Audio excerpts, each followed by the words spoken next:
Next,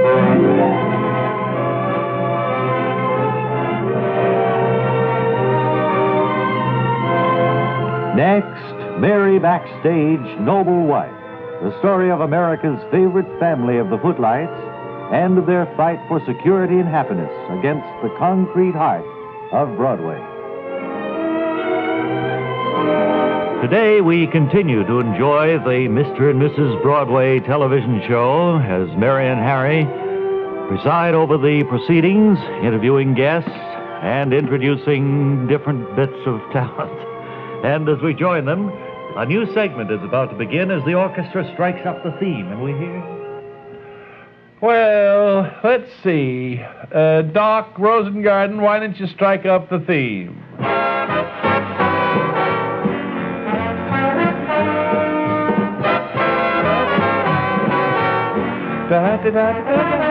Hello, everybody. I begin to feel free and easy now, aren't you, Harry? Oh, yes. Calvin, will you introduce the segment?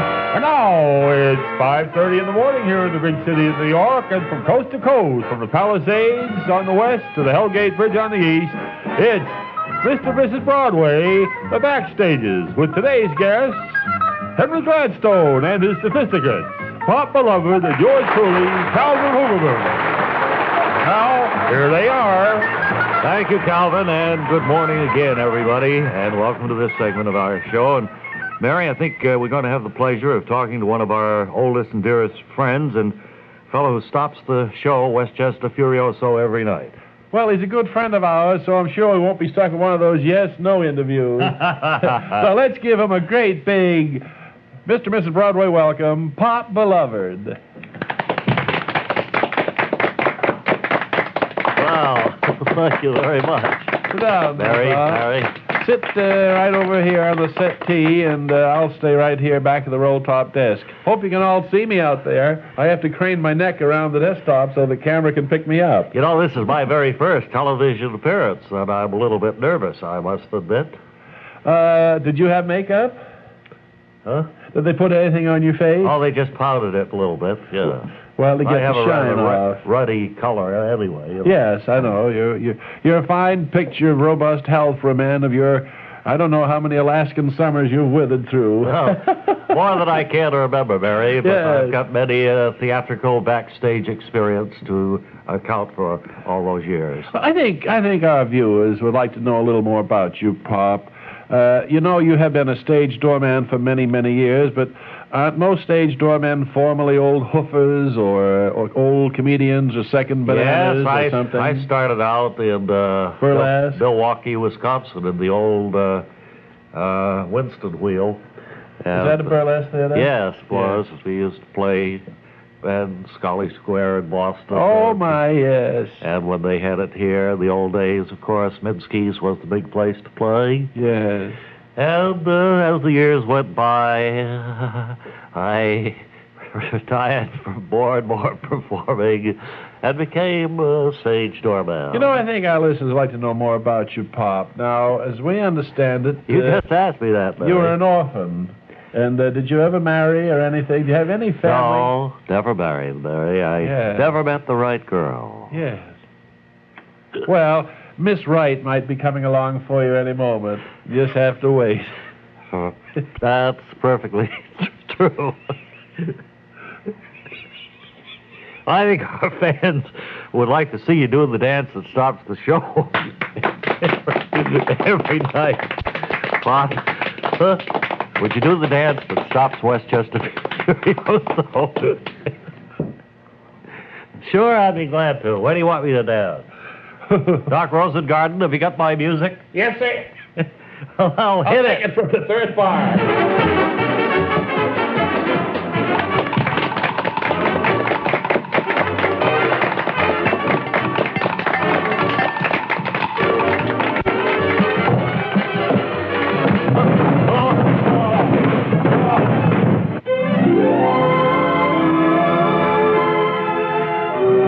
Well, has Pop 2 fallen through the floor as he does his show-stopping dance number? Be sure and join us tomorrow when we'll hear Mary say, "We'll be thinking of you, Pop, every minute." That's tomorrow in the next exciting episode of Mary Backstage, Noble Wife. word car speaking.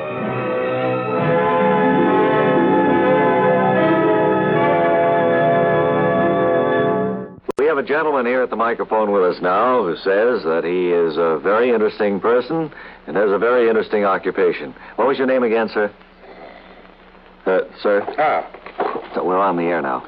Hilbert Hoofenberger is my name. Your face looked kind of familiar to me as I saw you come in. Did we have you up here once before? That's right.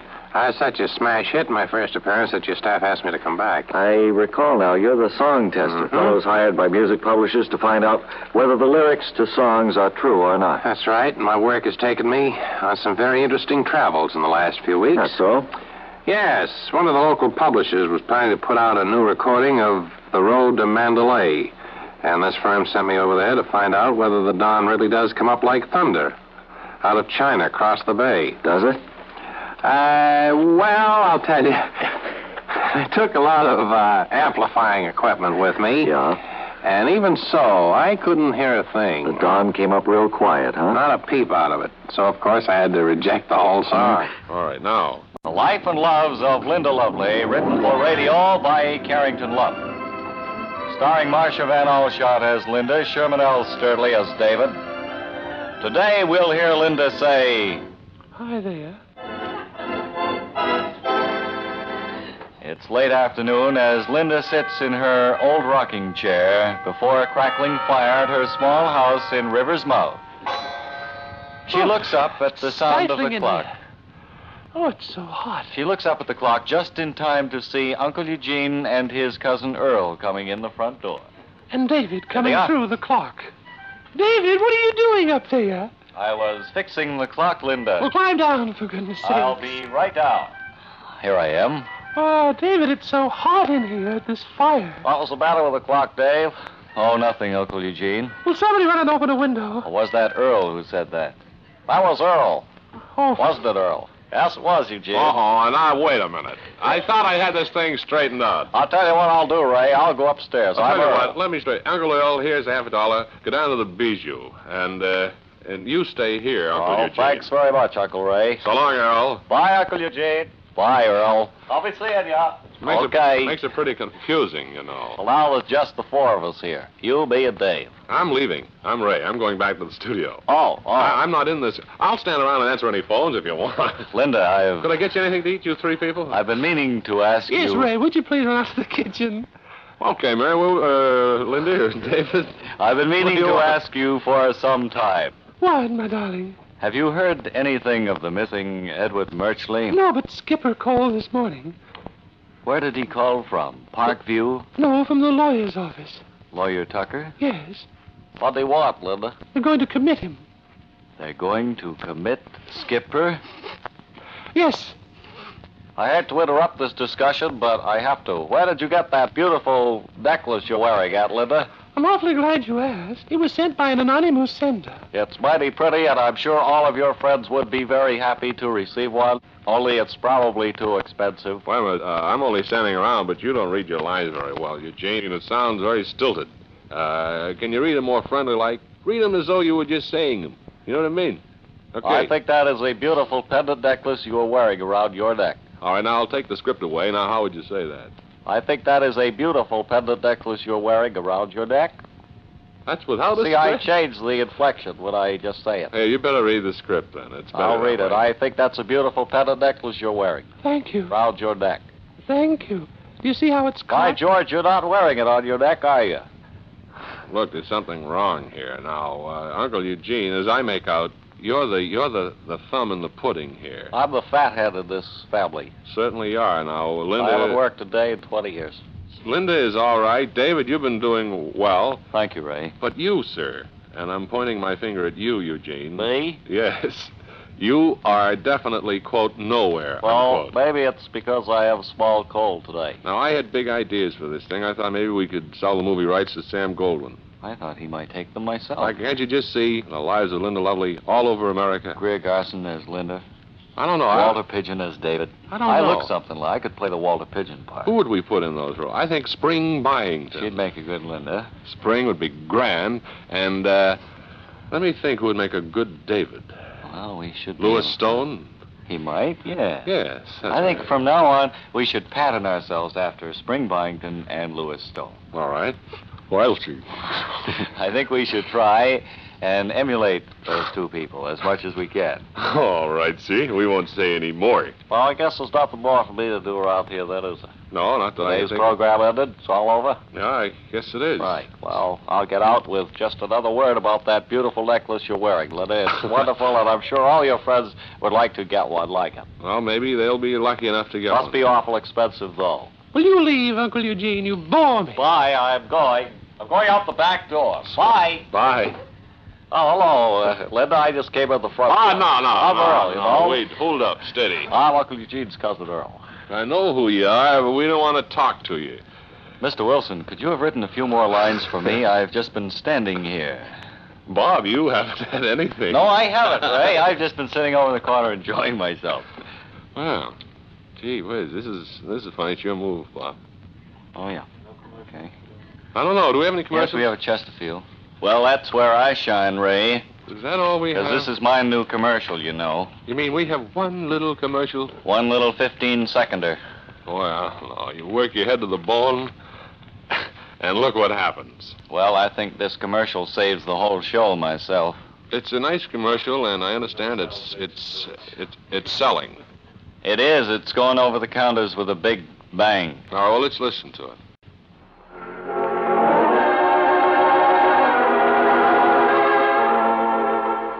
Now, once again, Tanglefoot, the greatest name in flypaper, brings you another episode of One Fella's Family. Today's episode, entitled Invitation to High School Reunion, is taken from Book 12, Chapter VIX, pages 12, 13, 14, and the bottom of page 15. It's shortly after 10 o'clock as the mailman departs from the butcher home. Yes. Any mail for me, Fanny? Yes, there's some mail for you here. Yes. Some for me, too, although I know this is from that salesman who dropped around. Yes. Have we got any confounded telephone bill? No, it's not due yet. Now, You sure watched that telephone bill like a beaver. well, we had trouble last week. I know, but you shouldn't be so petty over a little phone bill. Life is so short, Father. Fanny. Oh, you're always crabbing about the phone bill, and I don't want any trouble today if we can avoid it. Look at this. Oh. Stationery of the Centralia, Illinois High School. Oh, isn't that the school you went to? Yeah. Many years ago, Fanny. It's... What do they want at Centralia? Checking on your grade? I think it's a subject for levity. Well, I'm only trying to make a little fun here. Life can be such a bore with you that I try to lighten it up a little bit. Yes. Let me read what it says. Oh. Dear alumnus. Well, that's not your name. Well, it's addressed to me. Look at the envelope. Yeah.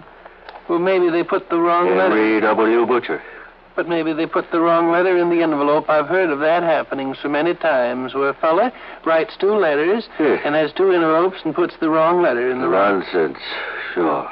Yeah. It goes on to say, you are invited to a reunion of the high school class of 1895. Holy cats, is that when you got out of high school? Has it been that long?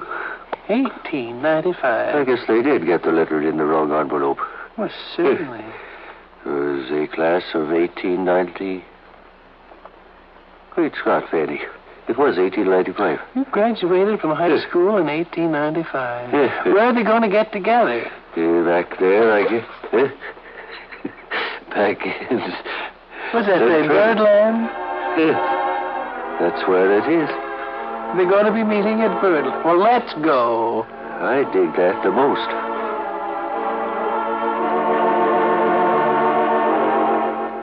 You have been listening to One Fella's Family. A bad scene. Brought to you by Tanglefoot, the greatest name in flypaper. Today's episode, entitled Invitation to High School Reunion, was taken from Book 12, Chapter X, or rather VIX, pages 12, 13, 14, and the bottom of page 15.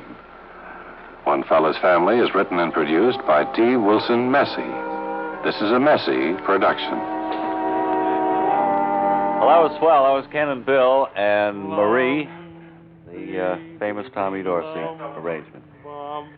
And now we're going to look in on... Will you, sir, would you be a little more quiet, please? Will you be a little bit more quiet?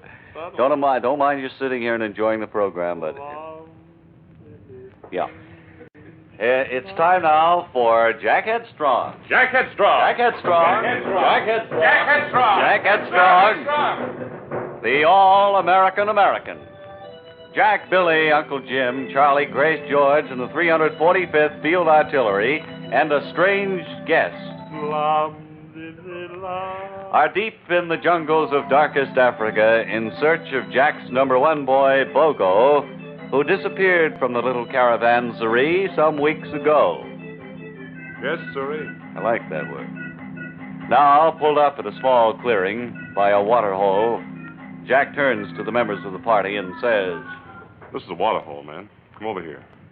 Well, Jack, I suppose... I don't know whether we can drink from that water or not. My vaccination keeps hissing at it.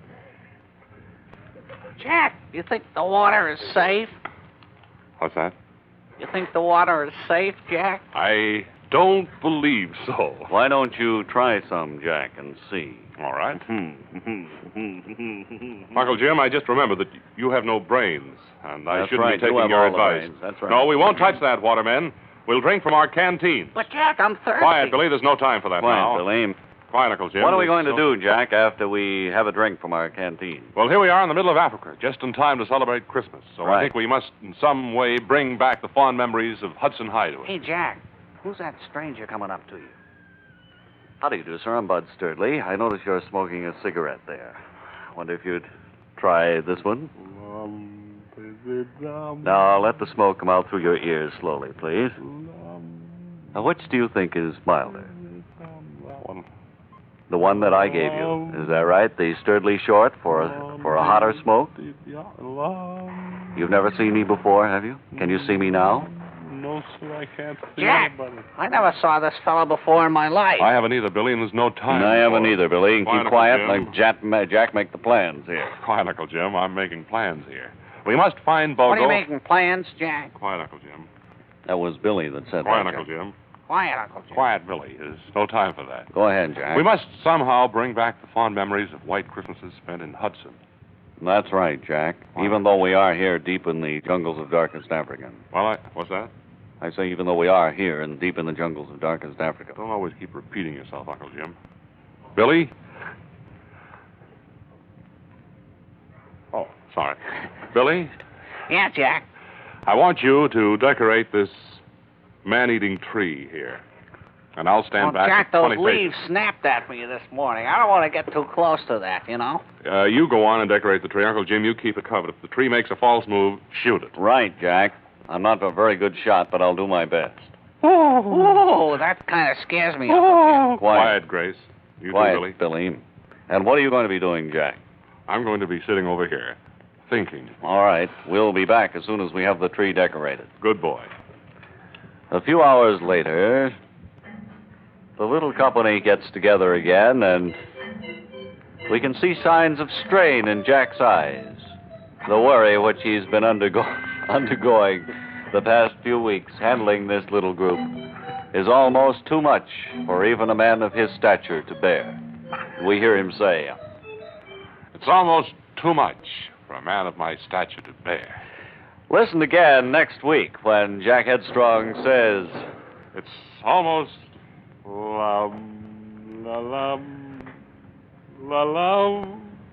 That's next week on Jack Headstrong, All-American American. But now it's time for The Clutching Hand.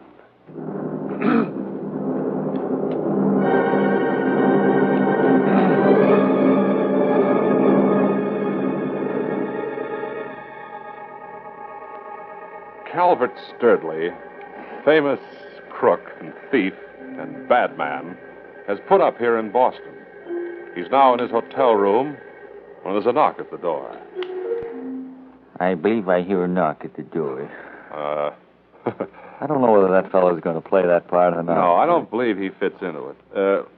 Sir, could you change your voice a little? Remember now that you're a tough hombre. Well, let me see. I'll try to make something a little tougher, perhaps. Yes. As we're looking on Calvert now, he is in his hotel room. There's a knock at the door. I believe I heard a knock at the door. Yeah, that's good. How's that? Better? That's much better. Sound effect man, would you make a knock on the door, please? I can't hear that. It's got to be louder than that. Sounds like somebody in slippers. Try it again.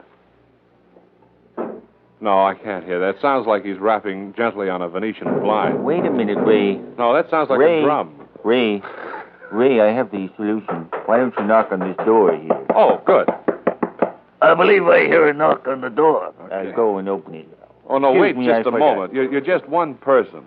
Now, you'll have to use one voice, or you'll have us all confused. I slip out of character so easy. All right. Now, let's try it again. Weird type music. Calvert Sturdley, wanted by every policeman in North America, has put up at a hotel in Boston. As he sits in his room, there comes a knock on the door. I'd better open the door. He can't walk through it. Yeah. Hello, you Calvert Sturdley? Yeah. Look, I'm in from Detroit. Where are you in from? Detroit. Come on in. Max says clean up. Max says that? Yeah. This may mean trouble. Yeah. Now, look. What's that, a gun you got there? Now, look, I also got a very late bulletin for you. Yeah? Mac would like you to take a long trip. Say, that'd be good. Yeah. I'd like that, yeah. You like it? Yeah. Mac thought you would. Yeah, that'd be Now then, swell. he sent along this for you to wear. Oh, boy. It's a suit with no back to it, Charlie. Oh, swell. Just what I need. Good. Now, Made out of cement, too, ain't it? yeah. Now, who's in the Portland? Now, who's in the closet? Nobody. Wait a minute here. Nobody's in the closet. Don't No. lie. Don't ever lie No, to me. no. Open up the closet Nobody's in the door. closet. Open Nobody, up the closet door. Nobody. Open it up. Nobody's in the closet. You're How am right. I doing on this part, Ray? You're right. There's nobody in that closet. Yeah. Why didn't you tell me I in the told you. first place? I told you nobody in the closet. Wait a minute. There was somebody in there. Hey, What the hell they got out? Gee, I don't know. I wouldn't have any idea. Unless, Yeah, backstairs. backstairs. Here, follow me, Calvert. Righto. We're going to need all the help we can get. I think you're right. Follow me. Right. The two men ran down the entire staircase, 14 floors. They arrived at room service. They found the door locked and had to go back 14 floors to get the key. Boy, I'm pooped. You're tired. I can hardly stand up. You're not. You're sitting down. Oh, well, hey, help me up. Yeah. Hey, are you standing up now? I'm worried about all this. I'm afraid this will mean war. I think there's some dirty work here someplace. Where? Right here in this basket. I forgot to send it out to Oh, the laundry. Stop. I don't know. I don't think that scared people. Do you, Bob? No. I mean, it wasn't scary enough. No. Now, you see, what we needed was a gunshot. We needed No, we don't have that, do we? We needed a beautiful, tall blonde who, That's what all the mystery shows are coming to. They always have a tall, beautiful blonde. Sure. The private eye always says, what a dish, you know? Why do they always do that? Well, that's adding a touch of glamour to the shows these days. She always has a beautiful voice, too. And it's rather deep and resonant. And she's always involved in trouble. Mm-hmm. Why is She that? needs his help right away, and money is no object. I don't know. Why don't we look in on Sam Shovel someday? Here's a fellow that really knows how to go about those things. Well, you want to do it today? No. Not today. I think we ought to go over to Linda's house where they're planning a big New Year's Eve party. Swell. The Life and Loves of Linda Lovely, written for radio by A. Carrington Lump, and starring Marcia Van Alshot as Linda, Sherman L. Sturdley as David. It's 2 days before New Year's Eve in the small house at River's Mouth. We see Linda and David seated before a crackling fire, talking over events of the past 3 weeks. David, what's happened in the last 3 weeks? Well, we've been sitting before this crackling fire. I know, David, and I'm so bored with this life. I don't know what to think, David. Maybe the coming year will bring us some new adventure. David, what year is coming? 1950. Oh. It's the turn of the half-century mark. My darling, it's so romantic. You folks got any more of those peanut butter sandwiches downstairs? What? That was Uncle Eugene upstairs. He's asking for peanut butter sandwiches. Tell him no, we don't have any. No, we don't have any. Oh, David, I'm so worried. David, I can't go on. I'm worried, too. I'm worried about my expedition back to Pretoria. I can't stand it. I just noticed you're crying. You are crying, aren't you? What are you crying about, Linda? Dave hit you again? No, there's no peanut butter. I'll go to the store and get some more. Would you, David?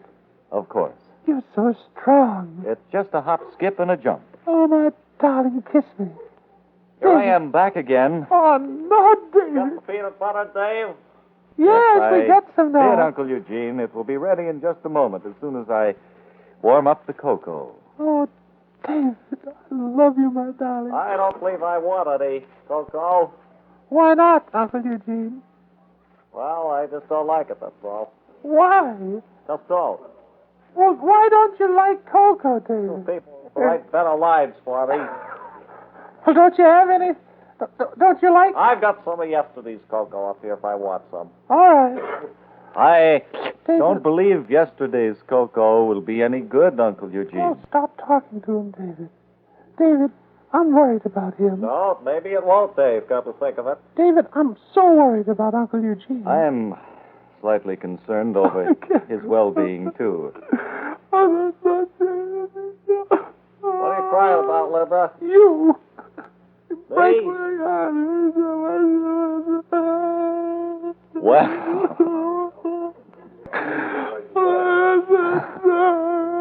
Well.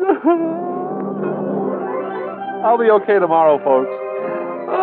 We leave David and Linda for today on a rather sad note. Play that sad note, Ken. We're leaving him on a sad note. That's a sad one. Tomorrow, we'll hear Linda say, "He's home, David. Come quickly." We'll learn tomorrow who's home. Who do we have on the transcription today for the cigarette concern, which sponsors this program? Arthur? Bill Lawrence? All right, well, let's listen to Bill sing the great Chesterfield song that's sweeping America. But, hey, just a moment. I was just thinking, Bob. Now, that's a very popular song, right? Mm-hmm. It will never be on the Lucky Strike Hit Parade. Chesterfield satisfy women and men. Chesterfield over and over again. Milder, much milder, all smokers agree. Always by Chesterfield ABC. Thanks, Bill Lawrence.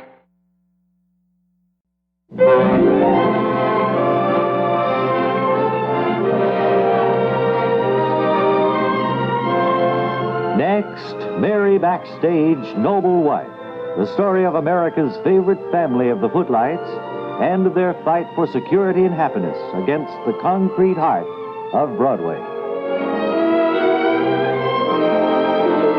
We're still in the television studio today where the Mr. and Mrs. Broadway show starring Mary and Harry Backstage is about halfway through its second edition. And as we join them, we hear Mary say, "You know, we've had so many cards and letters since we started this new series, Mr. and Mrs. Broadway, and so many of the people have been asking about Calvin Hoogerman, our announcer." Yes, I think it occurred to us it might be interesting if we had a little chat, Calvin. Come on over here and sit down here on the Why not? on the bench and tell us a little bit about yourself. I know we've heard a lot about the mother of you, but we don't know too much about your other activities. Well, this is the first time I've had a TV show to announce. Yes.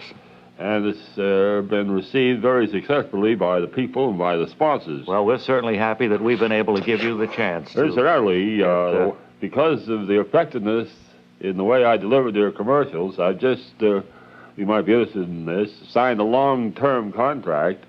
I'm going to be the exclusive spokesman for McMurtle's toe ointment. Say, that's a plum, isn't it? Sure it is.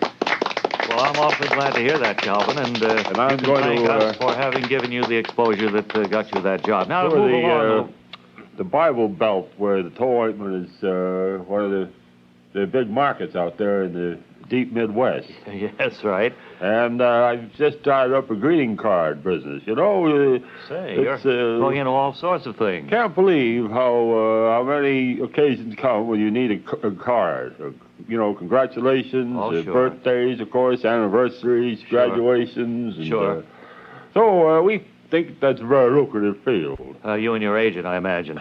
Well, let's And, move along to working on we're now bringing into the final form the nightclub act, with which I hope to play Las Vegas and some of the finer hotel rooms in the country.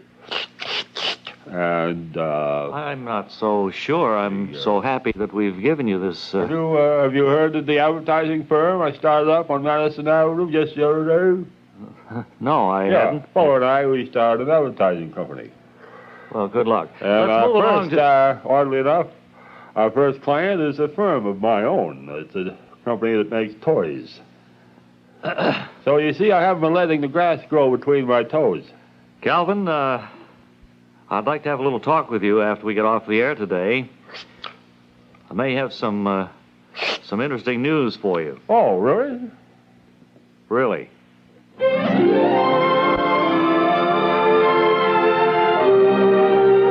And so we sense a note of rancor in Harry Backstage's voice as he hears of the various activities Calvin Hoogovan has become engaged in. You'll want to join us tomorrow when we'll hear Calvin's agent say, Yes, he's going to co-star in a new film with Marlon Brando. That's tomorrow in the next exciting episode of Mary Backstage, Noble Wife. Word Carr speaking. Well, have you tested any other song lyrics since you were here last? You went over quite a few. And the publisher sent me to Winston-Salem to find out if it's true that nothing could be finer than to be in Carolina in the morning. Well, that one would be kind of difficult to test, wouldn't it? Not at all. It rained all the time I was in Winston-Salem, and the mornings were especially miserable, so I advised the recording company to toss the whole thing out. Now, The Life and Loves of Linda Lovely, written for radio by E. Carrington Lump.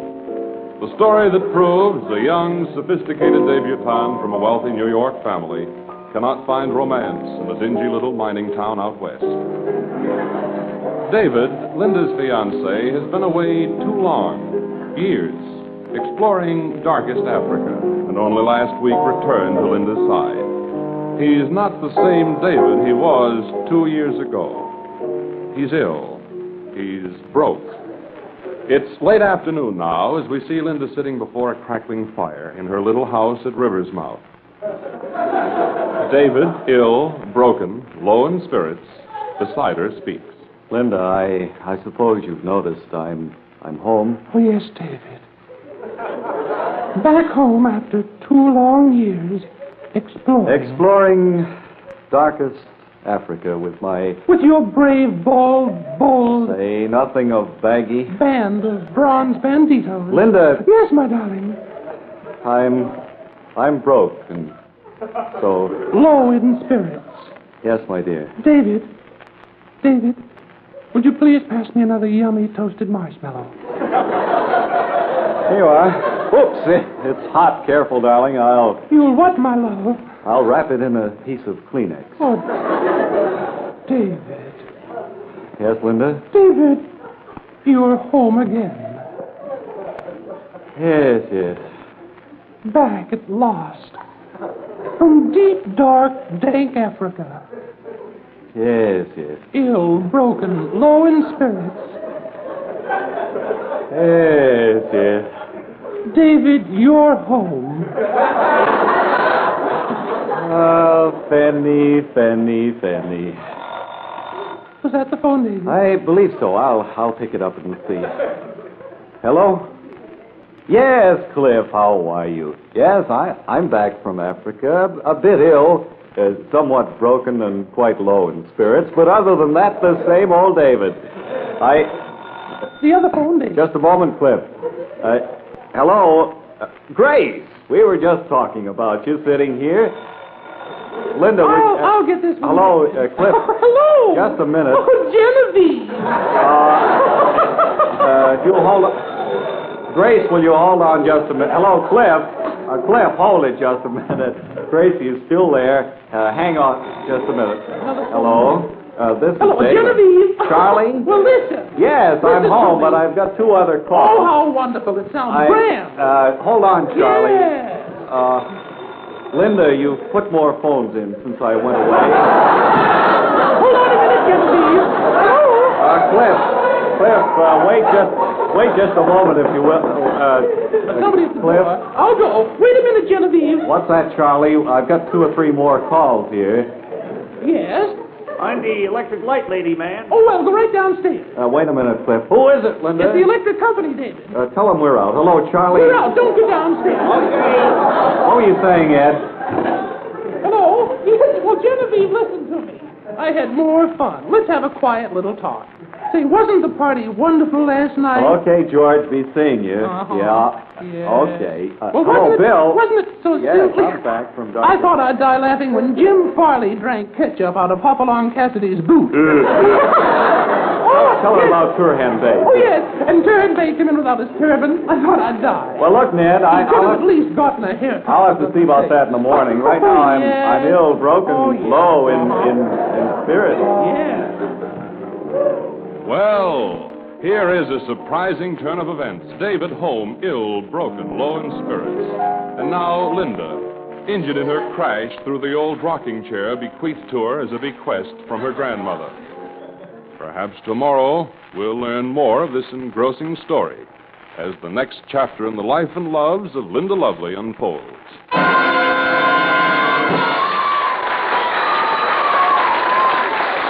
Say, would you like to make $50,000, $100,000, or $150,000 in your spare time this very weekend? Of course you would, so listen carefully. Send today for the complete handy burglary guide, plus the special extra introductory offer of a beginner's burglary kit and a pair of special suction shoes for climbing up walls. Get this popular bestseller among burglars. The book that takes you behind the scenes in crime, gives you the know-how to pull big jobs. Listen to some of its interesting chapter headings. 1, casing a joint. 2, forging ahead. 3, how to distinguish between diamonds and zircons, as well as how to tell 12, 14, or 18 karat gold at a glance. 4, how to talk turkey to a fence. 5, airtight alibis for every occasion. When the postman delivers your big package, take $3.50 in cash from him. No stamps, please. Then read and enjoy this giant volume for 30 days.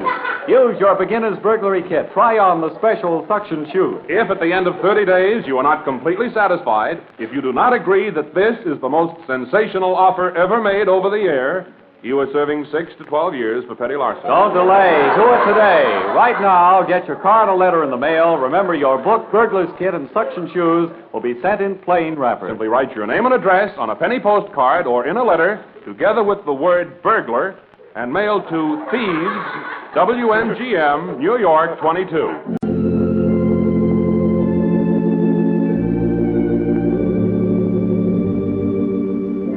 And now, the Whippet Motor Car Company, observing the 45th anniversary of its disappearance, brings you another episode of The Gathering Dusk. The heartwarming story of a girl who fights against unhappiness with the only weapon she has, confusion. As we look in on the Bessinger household today, Edna is slowly sinking into the sunken living room. It's early afternoon, and Dr. Stallheit, the village chiropodist, is just arriving. Oh, it's you, village chiropodist Stallheit. It was kind of you to make a house call just because I mentioned over the phone that a human life would go down the drain if you didn't. I do hope you didn't have to leave a waiting room full of patients just sitting there with untreated feet. No. In fact, this is the one day of the week I don't even go to the office, Miss Bessinger. I like to get away now and then for a few holes of golf. Well, it seems terribly unethical for a chiropodist to play golf. The example you set just encourages our young people to go out and develop sore feet. Oh, I don't think walking around a golf course ever hurt anybody, Miss Bessinger. It might even do our young people some good to get out in the fresh air for a little exercise. Well, I never. Now you're trying to get a whole new generation up on its feet because, you know, that's how the trouble always begins. I'm certainly thankful you weren't practicing in the village when my brother Waldo was going through his formative years. He used to spend his free time slouching around Rotten Emil's horse parlor. He never had to go to a chiropodist in his life. Well, that may be, but of course, he wound up having to go to the state reformatory instead. That might never have happened if he'd spent his leisure hours on the golf course. The environment is much healthier. Well, I don't know what that environment played much of a part in Waldo's case. The social workers seemed to feel that anybody who was such a hereditary mess was bound to wind up in the pokey sooner or later. Yes, I've heard that your brother's behavior was terribly strange even when he was small. But I don't suppose you called me over here to discuss his psychological problems when my field of specialization is about as far away from a person's head as you can get. No, I don't think helping Waldo would do much good now anyway, since they made him ineligible for parole. It's really my own foot disorder that has me in such a dither. I've been hobbling around the house ever since I got up this morning, and the way my feet are killing me, I'm just scared silly that I soon won't be able to walk at all. Well, I'm not too surprised that you're having foot trouble, Miss Bessinger. I noticed as soon as I came in that you tried to jam your feet into a pair of bronzed baby shoes. Crime and Netley's, I do believe that's what I've done, village chiropodist Stallhide. I keep them on the bedstand right next to my carpet slippers, and I'm so punchy when I first get up in the morning that I must have put on the wrong pair without realizing it. Well, you can't imagine what a relief it is to know that all my problems would vanish if I would just wore shoes that were 15 sizes larger. I almost feel as if I'm no longer standing in the gathering dusk.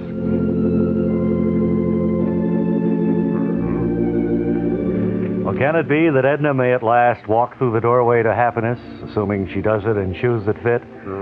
Or will the realization that a person with mature feet must cope with adult responsibility only lead to greater heartbreak? Join us for the next exciting episode when Edna may be forced to choose between treatment by a head shrinker or a foot shrinker in The Gathering Dusk.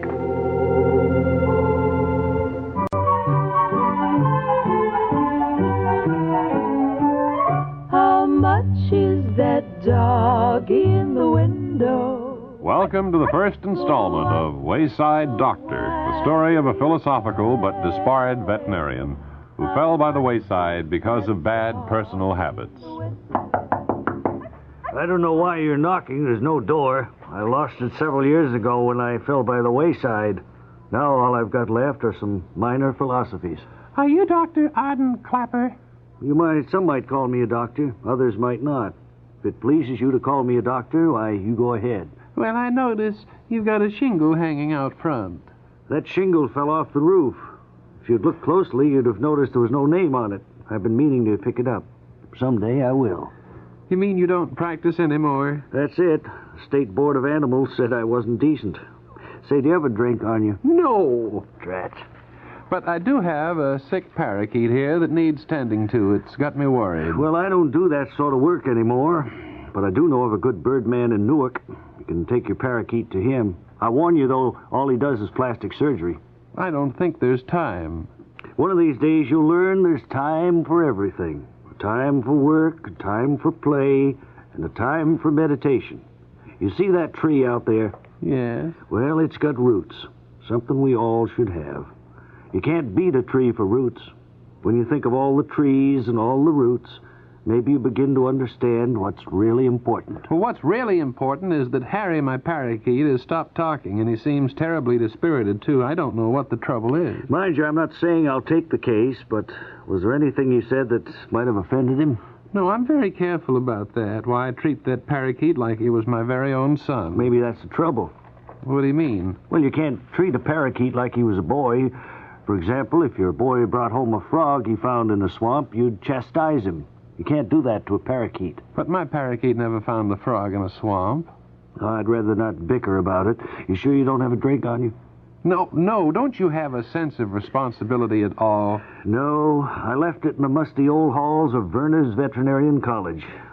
But I wasn't always this way. See that framed letter on the wall? Yes.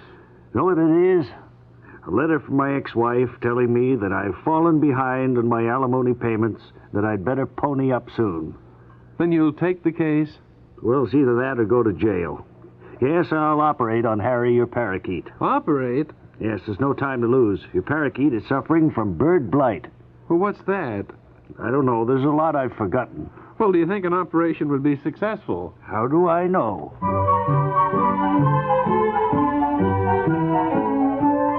How much is that dog? Be with us again next week when Dr. Arden Clapper operates on Harry the parakeet in a desperate attempt to regain his self-respect.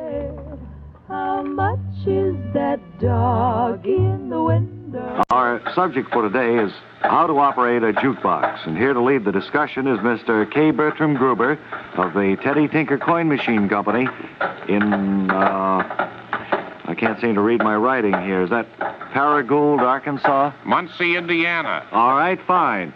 Now, I think we might mention to the folks at home, Mr. Gruber, that you've had quite a bit of difficulty getting your demonstration machine into the studio here. Well, that's right, Mr. Elliott. I want to use our newest and largest jukebox for this lecture, and in order to get the thing into the studio, we had to remove the east wall there. I see they're doing that now. The machine certainly is a mammoth thing. I don't believe I've ever seen a jukebox that large. Well, it's our deluxe imperial model. It weighs right around 1.5 tons. It contains more than a mile of colored neon tubing, and it gives a player a selection of 1,000 records. 1,000 records. Think of that. Okay, fellas, I think that hole's big enough now. Just get her up on a dolly and wheel her in. All right. I wish you folks could see this beautiful jukebox. It's about the size of I'd say a railroad freight car, and the listing of record selections runs all the way around 3 sides of the machine. Well, we feel that it's just about the ultimate in coin-operated music machines. In fact, it's my opinion that we've carried the thing a little bit beyond the point we should have. There just aren't 1,000 records. They're all popular at the same time. And, all right, fellas. And we've had to fill the thing up with a few old-timers, like Uncle Josh at the cafeteria, and a few of Woodrow Wilson's recorded speeches, things like that. Well, I see the workmen have the jukebox in the studio now, and it appears to be all plugged in and ready to go, so suppose you get right along with the demonstration, Mr. Gruber. Now, let's see. Do you have a dime, Mr. Elliott? I seem to be completely out of change here. I might have. No, I just have these 3 pennies and a $5 bill. Doesn't the machine have some sort of a release lever that would enable you to play it without putting in a dime? Well, if it does, I certainly wouldn't know where to look for it. I see. Gee, I really feel terrible about this after we tore out your wall and everything. Uh-huh. Of course, it's really your fault. I had so many other things on my mind and all the preparations to make. You've been listening, ladies and gentlemen, to Widen Anybody Your have a Horizons. dime? Our special guest today, Anybody around Mr. that's got a dime? K. Bertram Gruber of the Teddy Tinker funny. Coin Machine Company. Illustrated copies of Mr. Gruber's remarks may be obtained free of charge from your local Tree Shot electric dealer. Okay, fellas, let's get her back on the dolly and out of here.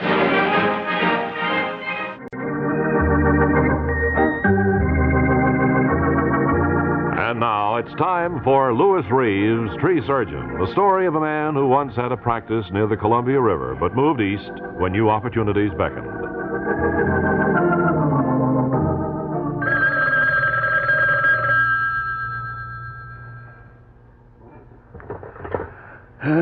Hello, this is Dr. Louis Reeves. Doctor, you must come at once. Oh, what time is it? It's 3 in the morning. Well, my hours are from 9 to 6. But this is an emergency. The elm tree in my backyard has just been struck by lightning. It's almost split in two. Wait a minute. I'm still groggy with sleep. Wait till I turn on my electric coffee maker. I never make any sense until I've had my coffee. There. That's got it. Should boil in a few seconds. Oh, we don't have that much time. You've got to come over right away. Yeah, it'll only be a minute, Mrs. What's your name? Mrs. Gilbert Kaiser. Do I know you, Mrs. Kaiser? It's Kaiser. Kaiser. No, we've never met. I looked you up in the phone book. Yeah, I thought someone might have recommended me to you. But I've only been here a week, and I don't know a soul in town. Can you come right over? Don't be unkind, Mrs. Kaiser. What do you mean? I mean, it's 3 in the morning. Well, didn't you take an oath as a tree surgeon? Well, I've got the coffee maker attached to the radio. It's automatic. Wait a minute. I'll disconnect the radio. Dr. Reeves, are you there? Yes, Hello? I just got up to turn off the radio. Now, wait, I'll have my coffee. But there's no time. Yes, there is. Are you there, Doctor? I'm still here, Mrs. Kaiser. Have you had your coffee yet? No, I just filled the cup. Have to wait till it cools off. Doctor, will you please hurry? Well, if it's an emergency, I'll pour some cold water into the coffee. That'll cool it off. Doctor, I warn you, if anything happens to that tree... Take it easy, Mrs. Kaiser. I just poured some cold water into my coffee, and I'm ready to drink it. Well, will you hurry, please? Yes. What happened? What happened, Dr. Reeves? That's the coffee maker and the radio there. Connected up again. I'll be with you in a few minutes. What's that? I'll be with you in a few minutes.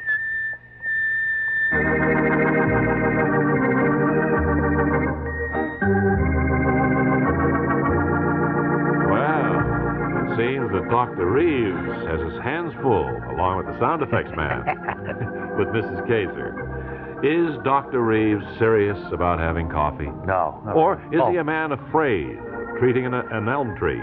Or can I say that phrase without fluffing? Because of what happened in Gloversville?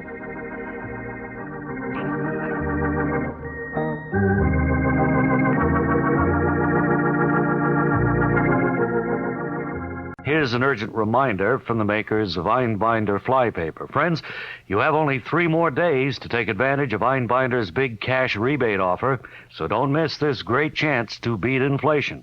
Simply place your order at any participating flypaper dealer, and you'll qualify for an immediate $200 cash rebate. This offer is naturally restricted to buyers of 1 or more carloads. And when you're purchasing that much flypaper, you'll want to be sure you get the best. Genuine Einbinder, the brand you've gradually grown to trust over the course of 3 generations.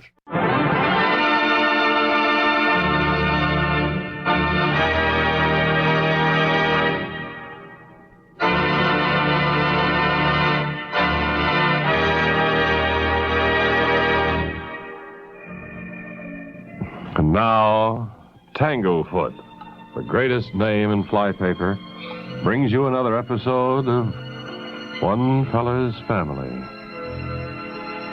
Today's episode, entitled Making Jam, is taken from Book 35, Chapter IV, pages 4, 5, 6, 7, and the top of page 8. It's shortly after 11 in the morning as we find Mother Butcher standing by the stove. Father Butcher is coming through the... Yes, what are you doing with those apples and raspberries, Sandy? Gonna make some kind of a sauce with it. Disgusting. What do you mean? It's lovely. They're ripe, rich, luscious raspberries, and the best apples I could find. Well, I hope that it will turn out all right. What are you going to do with it after it's done? Well, its lovely tart flavor will appeal to the kiddies. And nourishing, too, I suppose. Sure, it's loaded with vitamins, minerals, and stuff like that that you need. Fairly. What? Oh, I was wondering if we had any mail today. No, it's not. Fairly. It started to boil over. No, there was a mailman that went right by us. Yes, no mail today. No mail yesterday. No mail the day before. What are you going to do today now? You're just hanging around. You never go into the office anymore. Did you retire? Several years ago. I wondered why you never left the house. You used to go away in the morning and come home in the evenings. I used to bring a paper home. You haven't done that for a long time. Well, a man my age should retire, I think, Fanny. How old are you, Sport, anyway? I'm to take a little time off for myself to get in some fishing and some pleasures out of life. That's right. You know, I was thinking we ought to go off someplace in the Southwest. It's nice there. Yes, we could take a vacation and go to Colorado, Nevada, New Mexico. Don't forget Arizona. Arizona. I remember as a small boy coming through Arizona on my way to the coast, where I've stayed ever since. I know. setting up a very lucrative law practice for some years, and then retiring at the prime of life. My word, you're an accomplished man. Family. You do bore the stuffings out of me with all your accomplishments. Well, I think I'll go out and trim the rose bushes now. All right, now finish making this jam.